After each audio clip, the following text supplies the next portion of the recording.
नमस्कार, आप देख रहे हैं न्यूज़ भारत। हम इंदौर के अतिरिक्त पुलिस उपायुक्त अपराध राजेश दंडौतिया जी के साथ हैं, जो साइबर अपराध और डिजिटल अरेस्ट के बारे में कैसे जागरूक हुआ जाए इसकी जानकारी दे रहे हैं। राजेश जी, इन दिनों एक जंप डिपॉजिट का इशू बहुत ज़्यादा सामने आ रहा है, ये क्या है? आखिर क्या क्या अपराध है ये? चतुर्वेदी जी, बिल्कुल ठीक कहा आपने। अभी एक नया ट्रेंड आया, जंप डिपॉजिट स्कैम जिसको बोलते हैं। न्यूज़ भारत के इस पॉडकास्ट के माध्यम से मैं दर्शकों को बताना चाहूँगा, एक नया स्कैम है जिसमें आपके पास कॉल आएगा कि नमस्कार, मैं ये बोल रहा हूँ, मैं एक्स बोल रहा हूँ, और एक डिजिट गलत होने की वजह से पेमेंट आपके अकाउंट में चला गया है और वो मैंने आपको मैसेज भेज दिया है, कृपया करके मेरे पैसे वापस कर दीजिए। तो ये दो तरीके से स्कैम होता है। एक तो वाकई वो 2000 आपके अकाउंट में भेज देगा, तो आपके पास मैसेज आ जाएगा बैंक से, तो और आपके पास जब फ़ोन आएगा कि सर गलती से चला गया है, तो आपको लगेगा पैसा आ भी गया है। तो जैसे ही आप अपनी यूपीआई पिन डालने के लिए स्टेटमेंट चेक करते हैं, यूपीआई पिन डालते हैं, वैसे ही वो ऑलरेडी साइबर फ्रॉडस्टर आपके पास पेमेंट रिक्वेस्ट भेजी हुई होती है। तो जैसे ही आप पिन डालते हैं, दन से आपका पैसा अकाउंट से कट जाएगा। तो एक इस तरह से होता है। दूसरा इस तरह से होता है कि वो आपको फ़ोन करेगा, एक मैसेज भेज देगा जो मोबाइल नंबर से होगा, बैंक से नहीं होगा, एक डमी एसएमएस भेजेगा जिसमें लिखा होगा, देखिए सर ये इतने पैसा आपके अकाउंट में चला गया है। वो अकाउंट में जाता नहीं है, वो डमी एसएमएस होता है, कृपया अपना स्टेटमेंट चेक कर लें और मेरे पैसे वापस कर दें, वो एक डिजिट गलत चली हो गई थी। तो जब आप देखने जाते हो तो ऑलरेडी आपके अकाउंट में पैसा नहीं आया होता, लेकिन फिर आप तुरंत यूपीआई पिन डालते हो और वो ऑलरेडी पेमेंट रिक्वेस्ट भेजा हुआ होता है। जैसे ही आप पिन डालते हो तत्काल आपके अकाउंट से पैसे कट जाते हैं। तो इसको जंप डिपॉजिट स्कैम बोलते हैं। अभी इन दिनों इसका प्रचलन काफ़ी बड़ा है। इससे बचने के लिए सबसे इम्पोर्टेंट ये है कि आप थोड़ा सा, जैसे ही आपके पास फ़ोन आता है, तत्काल ही अपना स्टेटमेंट चेक नहीं करें, थोड़ा टाइम लें। दूसरा, 2-3 बार गलत पिन डाल दें, यूपीआई पिन, जिससे क्या होगा, वो पेमेंट रिक्वेस्ट रिजेक्ट हो जाएगी, फिर आप अपना अकाउंट आसानी से चेक कर सकते हैं।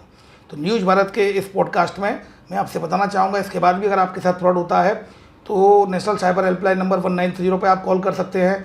आप national reporting cyber crime reporting portal है www.cybercrime.gov.in, आप इसमें भी जा सकते हैं, इसमें भी अपनी रिपोर्ट कर सकते हैं। इसके अलावा साइबर दोस्त एक ऐप है जो कि I4C के द्वारा बनाया गया, आप इसका भी उपयोग कर सकते हैं। तो ऐसे कई प्लेटफॉर्म्स हैं जिनका अगर हम उपयोग करेंगे।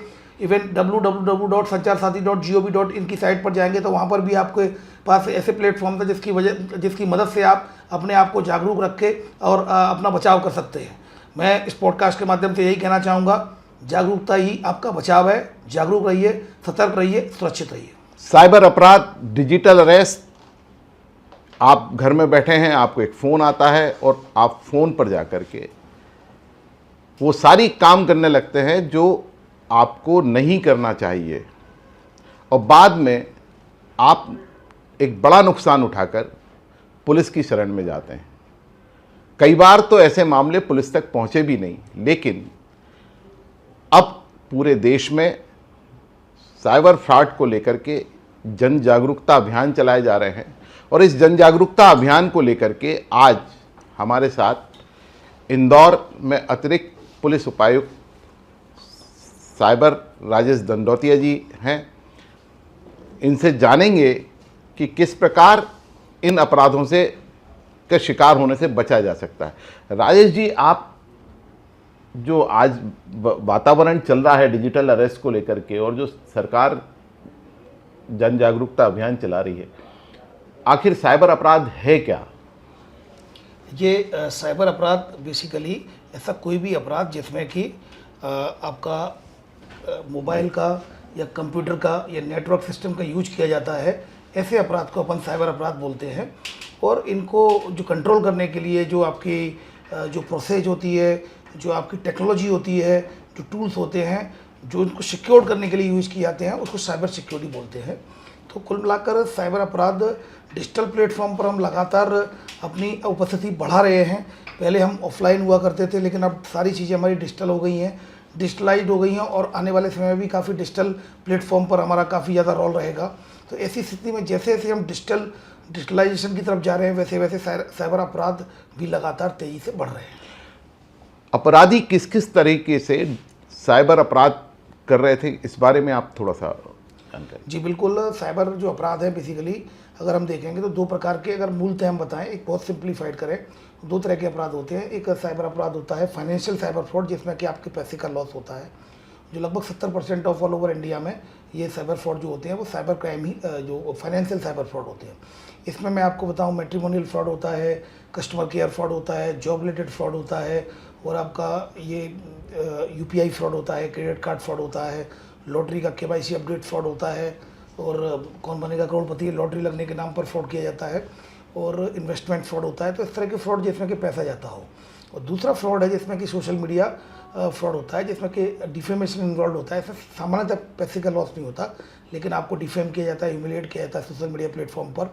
फॉर एग्जांपल जैसे कि फेक प्रोफाइल, फेक आईडी बना दी किसी की और उसको फिर ब्लैकमेल करने लगे, तो इस तरह के सोशल मीडिया फ्रॉड भी होते हैं। तो ये तरीके हैं, ये इस प्रकार के जो कैटेगरी है साइबर फ्रॉड की, जिसको मैंने आपको बताया अभी कि इस तरह से फ्रॉड किए जाते हैं। इन अपराधों को रोकने के लिए आप किन तकनीकों का सहारा ले रहे हैं और कैसे इसको अपराधियों तक पहुंचकर उन्हें सज़ा दिलाने का काम कर रहे हैं? हमारी जो अप्रोच है क्राइम ब्रांच इंदौर की अप्रोच, और अगर आप देखेंगे ऑल ओवर इंडिया में भी सब लोग काम कर रहे हैं लगातार अवेयरनेस पर। हमारी अप्रोच है सबसे पहले लोगों को अवेयर किया जाए। तो अवेयरनेस के लिए लगातार हम स्कूल्स, कॉलेज, कोचिंग्स और ऐसी पब्लिक गैदरिंग वाले प्लेटफॉर्म्स पर जा रहे हैं हम, जहाँ लोगों को समझा रहे हैं। इसके अलावा डिजिटल एडवाइजरी भी जारी करते हैं। इसके अलावा जो पॉडकास्ट के माध्यम से भी हम लगातार लोगों को अवेयर करने की कोशिश कर रहे हैं। दूसरा हमारा काम है कि मिनिमम जो डैमेज कंट्रोल है, उसको डैमेज को कंट्रोल किया जाए। अगर किसी के साथ फ्रॉड हो जाता है तो 1930 के बारे में उसको अवेयर कराया जाए कि जैसे ही उसके साथ फ्रॉड होता है तत्काल 1930 पर वो कंप्लेंट करे, जिससे कि कंप्लेंट करने से उसकी कंप्लेंट रजिस्टर्ड हो सके और उसको पैसा वापस दिलवाया जा सके।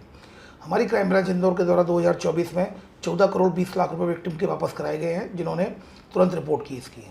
और थर्ड जो हमारी अप्रोच है वो है केस रजिस्टर्ड किया जाकर आरोपियों की गिरफ्तारी की जाए। ऑल ओवर इंडिया से हम लगभग 100 से अधिक आरोपी 2024 और अभी वर्तमान तक अरेस्ट कर चुके हैं, जिसमें कि भारत के अलग अलग राज्यों से हमने आरोपियों को पकड़ा है, जिसमें डिजिटल अरेस्ट के, इन्वेस्टमेंट फ्रॉड के और सेक्सटॉर्शन आदि के आरोपी शामिल हैं।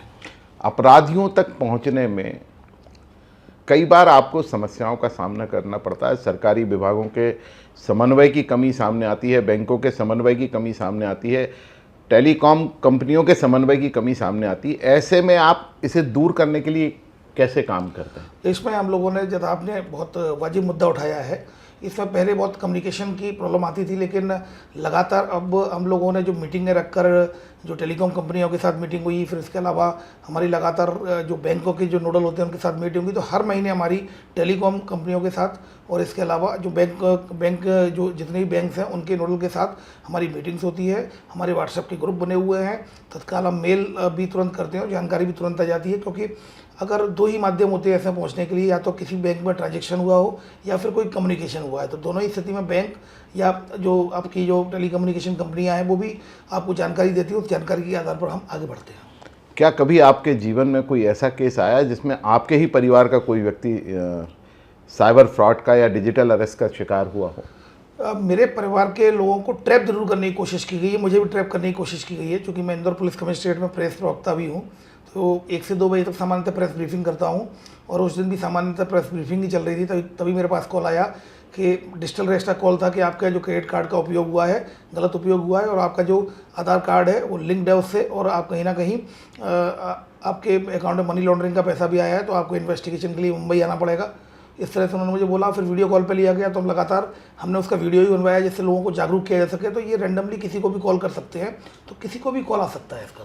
उस समय आपने एक चुनौती दी थी कि मैं तुझे जहाँ से बात कर रहा वहाँ से उठा कर लेकर आऊँगा। आखिर क्या वो अपराधी आपकी गिरफ्त में आ पाया? वो पर्टिकुलर व्यक्ति तो नहीं, लेकिन उसके गैंग का एक व्यक्ति को हमने दिल्ली में उसी दिन पकड़ लिया था, उसके अगले दिन ही, और उसमें 24 घंटे के अंदर एक आरोपी को हमने हिरासत में ले लिया था। और ये जो दूसरा जो आरोपी, इसकी IP एड्रेस अभी फिलहाल हांगकांग से रिलेटेड अभी ट्रांसनेशनल आइडेंटिफिकेशन हो रही है, तो उस पर भी हम लगातार काम कर रहे हैं। बट उस गैंग के आरोपी हम अभी तक 3 पकड़ चुके हैं। आम नागरिकों को डिजिटल अरेस्ट से बचने के लिए, साइबर फ्रॉड से बचने के लिए आप क्या संदेश देना चाहते हैं? मैं आपको कुछ ऐसी बातें बताऊंगा जिससे आप अपना बचाव कर सकते हैं। पहली बात तो डिजिटल अरेस्ट से बचने के लिए सबसे पहले तो ये मानना होगा कि कोई भी लॉ एनफोर्समेंट एजेंसी, चाहे वो CBI हो या ED हो या क्राइम ब्रांच हो, आपसे पैसा नहीं मांगती। दूसरा, वो प्रॉपर इन्वेस्टिगेशन का टाइम देती है आपको, विधिक प्रक्रिया का पालन करती है, जल्दबाजी नहीं करती है, और आनन फानन में, और कभी भी अगर आपका अकाउंट सस्पेक्टेड भी होता है तो आपका अकाउंट से पैसे ट्रांसफ़र नहीं कराती, बल्कि अकाउंट को होल्ड कराती है। साइबर अपराधों से बचने की जवाबदारी भी अब आपकी है। संभल कर रहिए, जो सुझाव बताए गए हैं उन पर अमल कीजिए और अपनी जीवन भर की कमाई बचाइए। धन्यवाद।